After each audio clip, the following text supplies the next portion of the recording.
1788 saw the arrival of the first white immigration, 700 convicts and 300 free people, who made a permanent settlement at Sydney.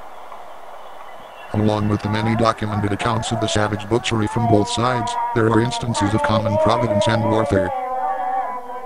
Incidental to its validity, the following colonial perspective offers a record of the history of the colonies that was accepted as being beyond dispute. Thus, it leads to a summary conclusion, for what was considered to be for their advancement and best interest would ultimately determine the future of the indigenous people.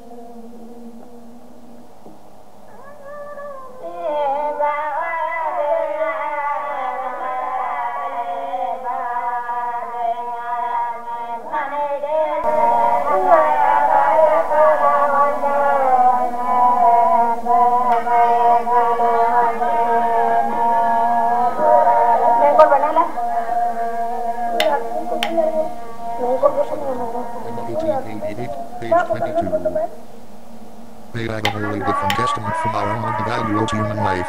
To us it is in our highest developments, human life is perfectly sacred. The black forbore to kill another only so long as he had no particular desire to kill him. He would be good-humored, kind, self-denying sometimes, to those whom he had an inclination to please, but he was nowise bound to pay the least respect to human life. If he felt inclined to lessen his family, he picked out the child he liked least and either knocked his brains out against a tree, and burnt the body, or else he dug a hole and with no compunction buried the little creature in it alive.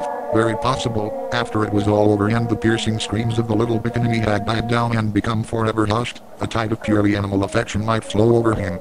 He would then sit down, and weep, as a child might lament over a broken toy, but in an hour it would be all forgotten, and none in the tribe would trouble himself further about the matter.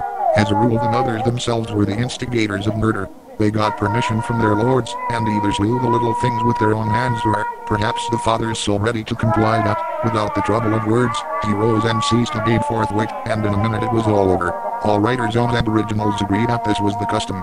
Those who treat of the Victorian natives consider that at least one half of the children were thus disposed of, and some place the estimate as high as 2/3. The body of the poor little child was occasionally, though not as a rule, eaten by the family, the mother partaking in a repast that to our notion is the most disgusting that can be conceived. Indeed, it is freely allowed by all recent writers that the natives of Victoria were cannibals, not in a ferocious manner, but often enough out of friendship. We are told on good authority that the most perfect method of mourning for a deceased friend was to eat his body. But even on the same page we observe that they had an idea of its being an agreeable repast, for the body of a plump young woman is singled out as being the most suitable for the purpose, and of all parts of the body the palms of the hands were regarded as the greatest delicacies. All these and similar facts are beyond dispute, and they at once indicate the impassable gulf that lay between their conscious feeling and our own. Page 29. In obedience to natural laws over which they had no control, seeing they could not and would not brain their infants as the Australians did, the Anglo-Saxons sought these lands, and settled side by side with the natives. Their full justification lies in the fact that they recognized the claims of their sable brethren to subsistence from the soil, and though ruffianly individuals too often sullied the fame of their race by acts of cruelty, yet the wish of the whites as a community always was to secure, or, if necessary, to provide the means of substance to the Aboriginals. Hence, as our future story will show, the appointment of protectors to guard the persons and rights of the native tribes, hence the formation of stations wherein the state supports and cares for them. But the altered conditions, which the white man's presence brought, have proved destructive to these poorly recuperative tribes. The vices which purged the civilized community of its inferior organizations, seized like a plague on the natives, and carried them off, as the smallpox did in the earliest years of settlement. Yet the actual hardship inflicted was not great. It was less a case of dying off than of failing to be born. The black man, indeed, paid the ordinary penalty we must all submit to. If he sadly regretted that he left none to inherit his blood, we pity him. But our thoughts travel to the much harder scenes that would have been in city slums of the old world, and we are content with the balance. Yet will there ever cling a pathos round the story of a vanishing race? And when we think of the agile forms that once held dominion over these widely forested lands, when we see them vanishing with terrible speed to be but a memory of the past, the contrast affects our feelings, even though our intellects refuse to be moved, recognizing the working of a law above that which man makes for himself. In the first 15 years of the settlement of the colony the natives dwindled away to 1/2, and in the next 20 these again dwindled away to 1/2. Since then they have steadily declined until now not 600, even including half-castes enjoy the easy life provided for them by the state. They are housed and fed, clothed and educated, at the public charge, yet fail to reproduce their numbers, and another decade will in all probability bring with it the extinction of the race within Victorian bounds. We should be well content if it had been otherwise, and doubtless the whole 5,000 of them would have been welcomed to a comfortable home among us, had it so been possible.